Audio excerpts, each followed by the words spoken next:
안녕하세요. 또 행복한 시간 하나님께서 깨워주셔서 감사합니다. 오늘은 77장 빌라도의 법정에서 부분이 상당히 깁니다. 그래서 오늘은 그 첫 번째 부분을 함께 말씀을 살펴보도록 하겠습니다. 그리스도께서는 죄수처럼 포박되어 로마 총독 빌라도의 재판정에 서셨다. 감시하는 군사들이 그분을 둘러서 있었으며 재판정은 구경꾼들로 꽉 차 있었다. 출입문 바깥에는 사내들인의 재판관들, 제사장들, 관원들, 장로들과 폭도들이 서 있었다.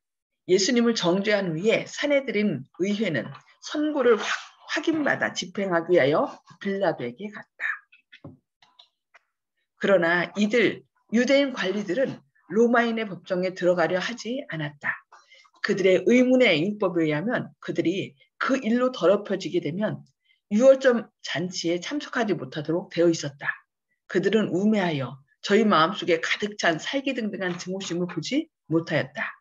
그들은 그리스도께서 참 유월절 양이신 것과 그들이 그분을 거절한 이상 그 큰 잔치가 그들에게 아무런 의미가 없다는 것을 알지 못했다. 여기 보면은 그 빌라도의 관정에 들어감으로 인하여 더럽혀질까봐 거기에 참석하지 않았다라고 얘기하죠. 그런데 가장 더 큰 예수님을, 자신들을 구원하러 오신 예수님을 죽이려 했음에도 불구하고 그들은 그 의식법으로 또 더럽혀지지 않으려고 그렇게 애쓰는 모습을 보는데 너무 안타까운 모습입니다. 우리도 혹시 더 큰 것을 잊어버리고 조그만 것 때문에 전전긍긍하고 있지는 않은지 우리 자신 한번 살펴봐야 되겠습니다. 구주께서 재판정에 끌려 나오실 때에 빌라도는 그분을 다정한 눈으로 보지 않았다. 로마의 총독은 그의 침실에서 급히 불려 나왔으므로 그는 할 수 있는 대로 빨리 일을 빨리 끝내기로 결심하였다. 그는 죄수를 매우 혹독하게 다루기로 마음먹었다. 그는 몹시 엄격한 표정을 지으면서 어떤 류의 사람을 신문에 하기에 휴식 중인 사람을 이렇게 1시간이나 일찍 불러내는가 하고 둘러보았다. 빌라도는 예수님을 고소하는 사람들을 쳐다보고 이와 같이 선량하고 고상한 특성을 풍기는 사람이 그의 앞에 올 일은 전혀 없었다. 그는 예수님의 얼굴에서 죄의 흔적이나 두려워하는 표정이나 완고하거나 도전적인 태도를 찾아볼 수가 없었다. 그는 정숙하고 존귀한 태도를 지닌 사람, 죄인의 흔적이 없는 하늘의 특색을 지닌 사람을 보았다. 그리스도의 용모는 빌라도에게 좋은 인상을 줬다. 그의 선한 본성이 일깨워졌다. 그의 안에는 병자를 고치고 죽은 자를 살리신 갈릴리의 선지자가 행한 놀라운 일을 그에게 말해줬다. 이제 그것이 꿈처럼 빌라도의 마음에 다시 회상되었다. 그는 여러 곳에서 들은 소문을 다시 회상하였다. 그는 유대인들에게 그 죄수를 고소하는 죄목이 무엇인지를 묻기로 결심하였다. 빌라도는 이 사람이 누구며 어디서 데려왔느냐, 너희가 무슨 일로 이 사람을 고소하느냐 하고 물었다. 유대인들은 당황하여 어찌할 줄을 몰랐다. 그들은 그리스도를 구체적으로 정죄할 수 없다는 것을 알고 있었으므로 드러내놓고 신문하기를 원치 않았다. 저희는 대답하기를 그는 나사렛 예수라고 불리우는 한 기만자라고 하였다. 또다시 빌라도는 너희가 무슨 일로 이 사람을 고소하느냐 물었습니다. 제사장들은 그의 질문에는 대답하지 않고 초조한 모습으로 이 사람이 행악자가 아니었더라면 우리가 당신에게 넘기지 아니하였겠나이다 라고 대답하였다. 사내들이를 구성하는 이 나라의 1인자들이 사형에 처할 만하다고 생각하는 사람을 당신에게 데려왔는데 그에 대한 고수 죄목이 왜 또 필요하겠는가? 그냥 우리가 요청하는 대로 해달라 이런 얘기죠. 그들은 빌라도에게 자기들이 중요한 사람들이란 인상을 주어서 그로 하여금 많은 예비신문을 거치지 않고 그들의 요구를 수락해 주기를 바랐다. 그리스도의 놀라운 인격을 목격할 백성들이 저희들이 지금 시도하고 있는 거짓말과는 전혀 다른 말을 할 수 있다는 것을 알고 있었으므로 그들은 자기들이 한 선고에 대해 속히 죄가 받게 되기를 열렬히 원하였다. 제사장들은 연약하고 우유부단한 빌라도와는 그의 계획을 무난히 성취시킬 수 있으리라고 생각했다. 저희가 알기에는 일전에 빌라도가 사형에 처할 만한 죄가 없는 사람들에게 사형 선고를 하고 그 사형 형장에 급히 서명한 일들이 있었다. 그의 생각에는 죄수의 생명이란 아무 가치가 없는 것이며 그에게 죄가 있느냐 없느냐 하는 것은 문제가 되지 않았다. 제사장들이 바란 것은 빌라도에게 예수님과 말할 수 있는 여지도 주지 않고 그로 하여금 사형을 선고하도록 하는 것이었다. 그들은 그들의 민족의 대축제일에 드리는 청음으로 그것을 그대로 받아주도록 간청하였다. 그러나 이 죄수에게는 빌라도를 주저하게 하는 그 무엇이 있었다. 그는 감히 이 일을 할 수 없었다. 그는 제사장들의 의도를 잘 알고 있었다라고 말씀합니다. 그는 얼마 전에 예수께서 죽은 지 나흘이나 되는 나사로를 어떻게 살리셨는지를 기억하고 있었으므로 그는 정죄의 선고에 서명하기 전에 예수님을 고소하는 죄목이 무엇이며 저희가 능히 그것에 대하여 증거를 제시할 수 있는지를 알아보기로 결심하였다. 그는 말하기를 그대들의 재판으로도 충분하다면 왜 죄수를 나에게 데려왔느냐고 하였습니다. 너희가 저를 데려다가 너희 법대로 재판하라고 말하자 제사장들은 저희는 이미 그분에게 선고를 내렸으나 그들의 정죄를 유효하게 하기 위하여 빌라도의 선고를 얻어야 한다고 했다. 그대들의 선고가 무엇이냐고 빌라도는 물었다. 그들은 대답하기를 그것이 사형 선고이지만 우리가 어떤 사람을 사형에 처한다면 그것은 불법이라고 하였습니다. 그들은 빌라도에게 그리스도가 유죄하다는 그들의 말을 듣고 그들이 내린 선고를 집행하도록 요청하면서 그 결과에 대한 책임은 자기들이 지겠다고 하였습니다. 빌라도는 공정하거나 양심적인 재판관은 아니었습니다. 그러나 그는 심지가 약함에도 불구하고 그들의 요구를 거절하고 들어주지 않았습니다. 그는 예수께 대한 고소가 성립되기까지는 예수님을 정죄하지 않을 작정이었습니다. 제사장들은 궁지에 빠졌습니다. 그들은 자기들의 위선을 깊숙이 은폐하지 않으면 안 된다는 것을 알았습니다. 그들은 그리스도가 종교적 문제로 잡혀왔다는 것을 나타내지 말아야 합니다. 만일 그것이 잡혀온 이유로 대두된다면 그들의 추진하는 일이 빌라도에게 아무 가치가 없을 것입니다. 그들은 예수께서 공법에 위배되는 일을 하고 있었다는 것을 나타내야만 했고 그렇게 되면 예수님은 정치범으로 처벌받을 수 있을 것이기 때문이었습니다. 바로 며칠 전만 해도 바리새인들은 우리가 가이사에게 세를 바치는 것이 가니까라고 질문으로 그리스도를 함정에 빠뜨리려고 했습니다. 그러나 그리스도께서는 어떻게 했어요? 그들의 위선을 폭로하였고 그곳에 있던 로마인들은 음모를 꾸민 자들이 완전히 패배했다는 것을 보았습니다. 그들은 가이사의 것은 가이사에게 하나님의 것은 하나님께 바치라는 그분의 대답을 듣고 그들이 당황하는 것을 보았던 것입니다. 이제 제사장들은 이 기회에 그들이 그리스도께서 가르치기를 바랐던 그것을 그분이 가르쳤다고 주장해야겠다고 생각했습니다.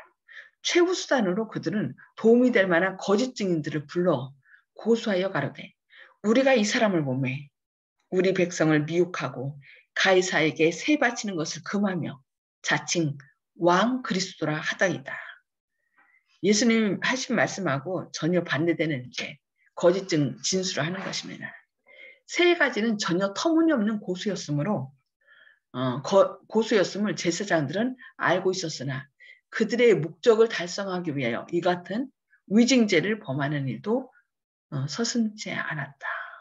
오늘날도 지금 좀 이런 상황이 벌어지지 않나 참 생각하는데 수단과 방법을 가리지 않고 자신들의 어떤 목적을 이루기 위해서 그 위증죄라든지 무고죄를 짓는 것을 볼 수 있습니다. 빌라도는 그들의 목적을 간파하였다. 그는 죄수가 정부를 전복하려는 음모를 꾸몄다는 주장을 믿지 않았다. 예수님의 온유하고 겸손한 자태는 고소 내용과는 전혀 일치하지 않았다. 빌라도는 고대 관원들이 그들의 진료를 가로막는 이 무죄한 사람을 멸하기 위하여 음흉한 음모를 꾸몄다는 사실을 확신했다. 빌라도가 이제 그 제사장들의 의도를 간파한 거죠. 예수님을 향하여 네가 유대인의 왕이냐고 물었을 때에 구주께서는 네 말이 옳도다고 대답하셨다. 그분이 말씀하실 때에 그분의 용모는 마치 햇빛이 비추고 있는 것처럼 빛났다. 가야바와 그와 함께한 자들이 그분의 대답을 듣고 빌라도에게 예수님 자신이 고소당하고 있는 죄를 자인했다는 사실을 증언하도록 요청했다. 보라, 그분이 스스로 말하지 않아.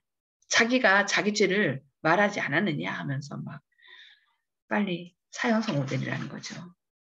소란스럽게 큰 소리로 제사장들과 서기관들과 관원들은 예수님을 사형에 처하기를 요구했다.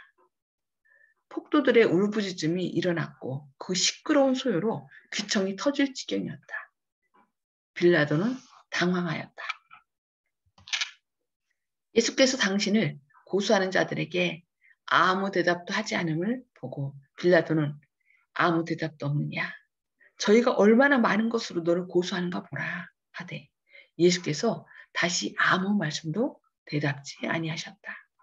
재판정 안에 모든 사람을 볼 수 있는 빌라도의 뒤편에 서셔서 온갖 욕설을 들으셨으나 그리스도께서는 그 모든 거짓 고수에 대하여 한마디도 대답지 않으셨다.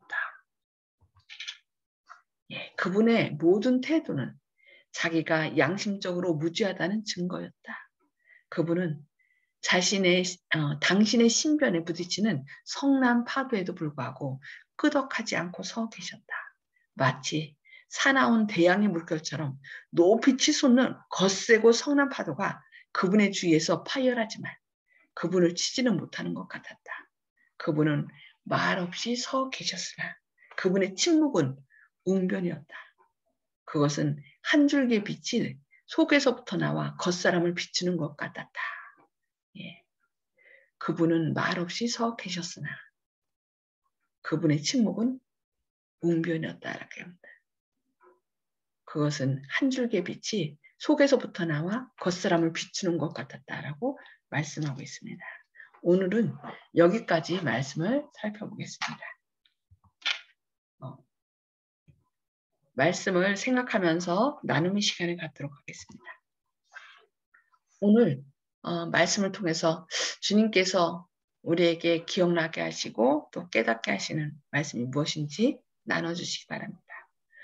음수거를 해제해 주시기 바랍니다.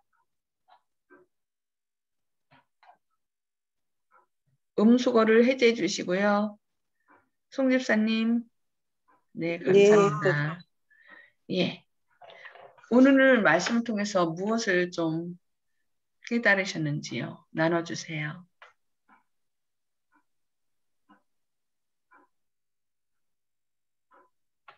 조영식 집사님부터 말씀하실까요? 예. 처음에 시작할 때 이제 목사님께서 처음 몇 구절을 읽으시고 작은 거에 집착해서 큰 것을 읽고 있는지를 사람들이 모르고 있다.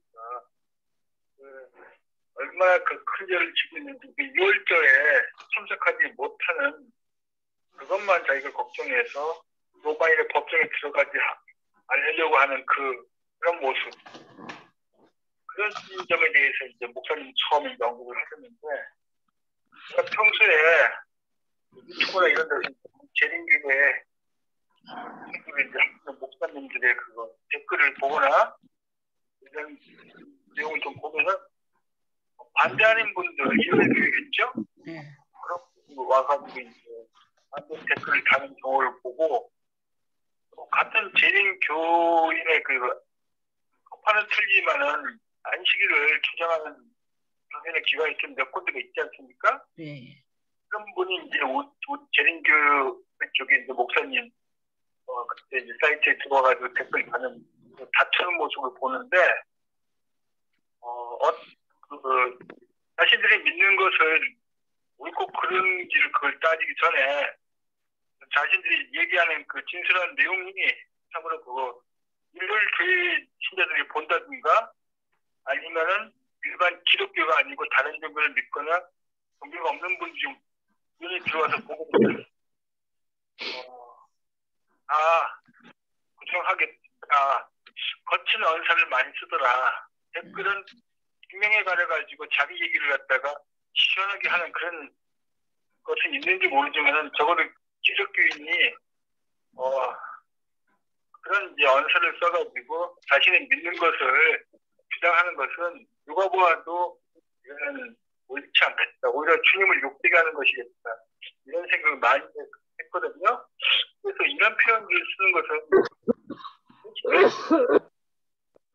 안식일 지키지 않는 분들도 그렇고 서로 간에 기독교인들이 무익하다. 세상에 유익함을 주려고 주님께서 오셨는데 이런 식으로 하는 것은 옳지 않겠다고 생각을 많이 했었는데 오늘 이 내용도 보니까 주님을 욕되게 하는 분들이 자신들이 무엇을 하고 있는지 모르고 또 주장하는 분들조차도 조금만 자기들이 생각하는 거하고 다른 주장하는 목사님한테는 이렇게 일요일 교회가 재림교한테 이제 공격하는 것 이상으로 날카롭고 성숙하지 못한 모습을 보이는 것을 보고 그렇게 느꼈거든요.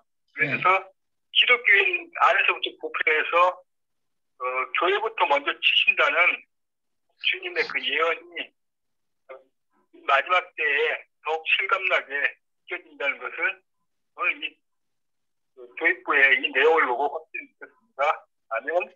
아멘. 맞아요. 우리가 진리를 증거할 때 그 태도가 참 중요하거든요. 진리도 중요하지만 그래서 예수님은 절대로 화를 내거나 또 이렇게 공격적으로 그러니까 사단에게라도 그런 비판의 말을 하지 않은 것을 볼 수 있습니다. 그것이 사랑인데 참 그 사랑을 우리 마음 가운데 갖는 것이 쉽지가 않죠. 진짜 사랑이신 예수님이 우리 마음에 역사하지 않으면 그 일은 이루어지지 않는 것 같습니다. 네, 감사합니다.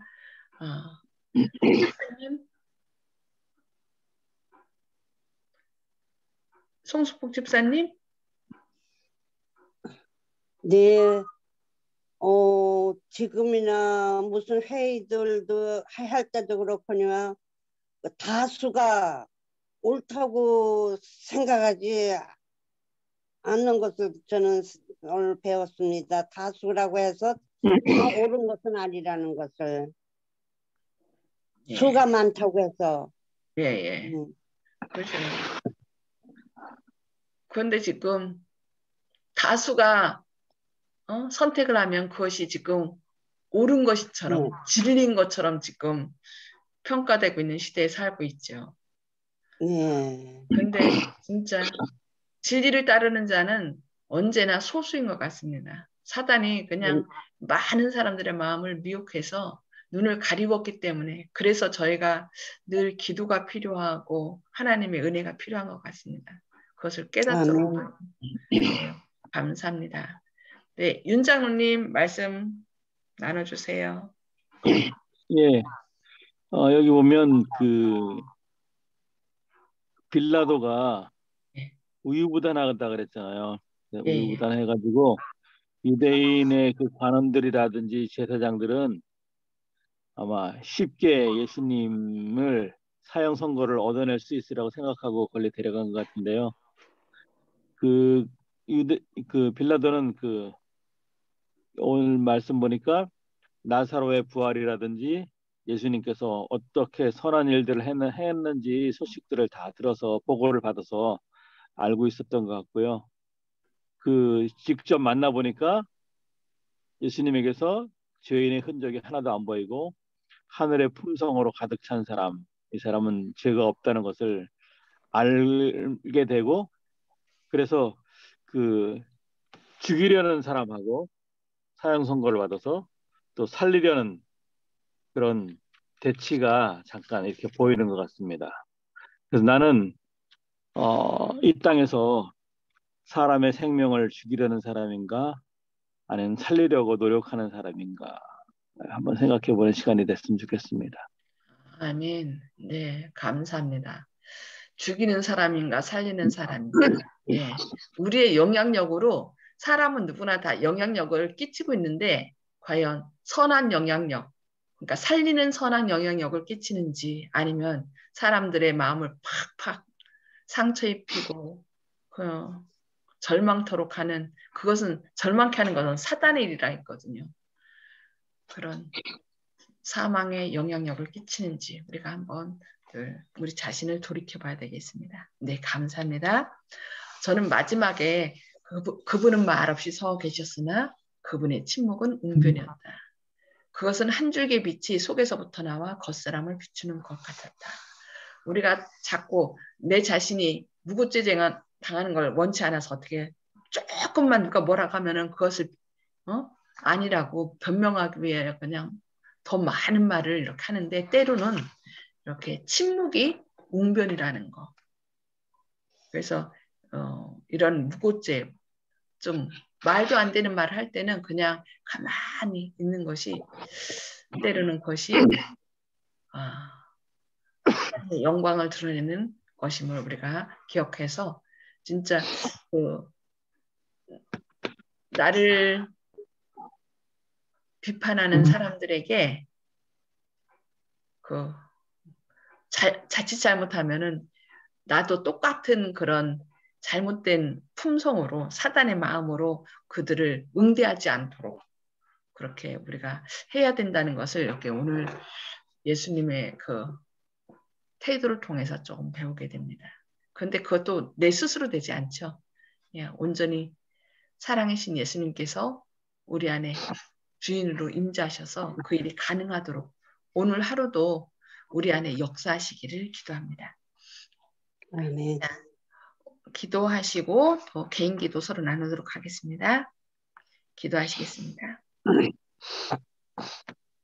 하늘에 계셔서 저희를 사랑하신 아버지, 오늘도 이렇게 새벽에 깨워주시고 주님의 말씀으로 저희를 권면해 주시니 감사합니다.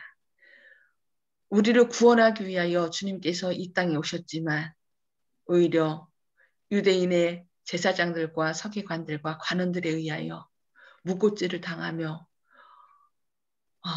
빌라도의 법정에 서게 된 주님의 그 너무나 가슴 아픈 그 모습을 보게 됩니다. 그러나 그 와중에서도 주님은 아무 변명도 하지 아니하시고 오히려 침묵으로 그들을 대하심으로 주님의 의로움을 증거하였습니다. 주님, 저희도 때로 사람들이